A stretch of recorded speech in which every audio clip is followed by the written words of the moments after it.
Hello friends. जैसे हमारे biological cell को एक थिन सेल मेम्ब्रेन प्रोटेक्ट करके रखता है, बिल्कुल उसी तरह हमारी धरती को सुरक्षा देने वाला कवच उसका एटमॉस्फेयर है। This atmosphere is the layer of gases surrounding the planet earth. आपको पता है हमारे चारों ओर इस प्रोटेक्टिव कवर के डेवलपमेंट में 500 करोड़ साल लगे हैं। फिजिक्स में किसी भी सरफेस के पर यूनिट एरिया में लगने वाले नॉर्मल फोर्स को प्रेशर कहते हैं। इसकी बेहतर अंडरस्टैंडिंग के लिए चलिए एक छोटी सी एक्टिविटी करते हैं। जैसे इस पेन के टिप से इस पेपर में मैं आसानी से छेद कर सकता हूँ, लेकिन इस पेन की कैप से इस पेपर में छेद करना बहुत मुश्किल है, क्योंकि पर यूनिट एरिया में लगने वाला force and therefore the pressure is reduced substantially।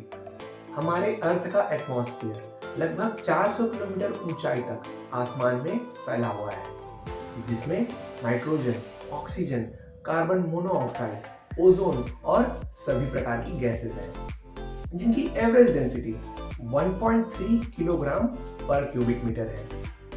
हमारा अर्थ इन गैसों पर ग्रेविटेशनल फोर्स अप्लाई करके उन्हें नीचे की ओर पुल करता है, and because of this air presses against everything it touches, जिसे हम एटमॉस्फेरिक प्रेशर कहते हैं। इसकी सी लेवल पर एवरेज वैल्यू 1013 मिलीबार होती है।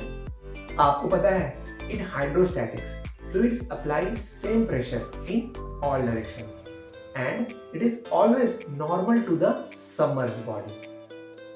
इसका मतलब जब हमारा एटमॉस्फेयर एक 10 स्क्वायर फीट एरिया वाले टेबल के ऊपर 100 किलो न्यूटन का फोर्स लगाता है, बिल्कुल उसी समय बिल्कुल इतना ही फोर्स नीचे से भी लग रहा होता है, और इस तरह हमारे चारों ओर इक्विलिब्रियम बना रहता है। आइए इसे एक्सपेरिमेंट की मदद से समझते हैं। इस कंटेनर में भरे पानी को इस तरह से उल्टा करके नीचे से ब्लॉक कर दीजिए।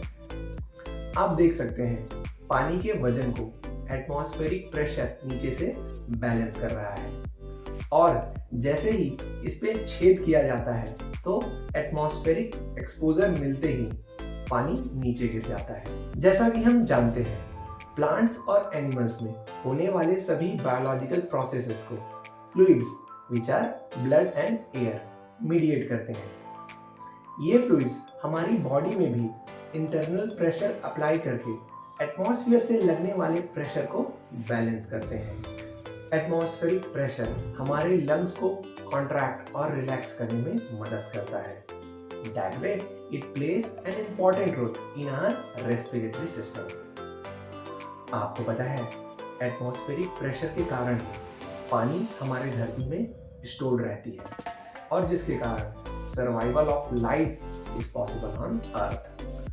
एटमॉस्फेरिक प्रेशर को बैरोमीटर में मरकरी कॉलम की मदद से मेजर करते हैं। इसमें होने वाला उतार चढ़ाव हमारे मौसम में होने वाले चेंजेस का इंडिकेटर है। जैसे अगर मरकरी कॉलम की हाइट 76 सेंटीमीटर या उससे ऊपर तक जा चुकी है तो ये एक फेयर एंड काम वेदर विथ लो ह्यूमिडिटी को इंडिकेट करता है। बिल्कुल इसका उल्टा, अगर मरकरी कॉलम की हाइट 76 सेंटीमीटर से नीचे, मतलब अगर एटमॉस्फेरिक प्रेशर एक बार से कम होने लगे, तो समझ लीजिए तूफान आने वाला है। ऑल्टीट्यूड बढ़ने के साथ एयर डेंसिटी कम होने के कारण एटमॉस्फेरिक प्रेशर भी कम होने लगता है, और इसलिए mountain climbers get altitude sickness.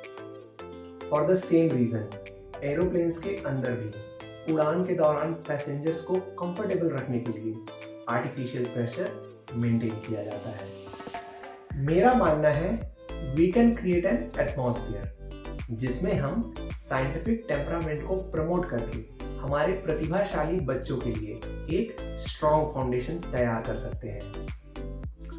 आप भी इस मिशन पर निकल पड़िए हमारे साथ। Happy Sunday, happy learning.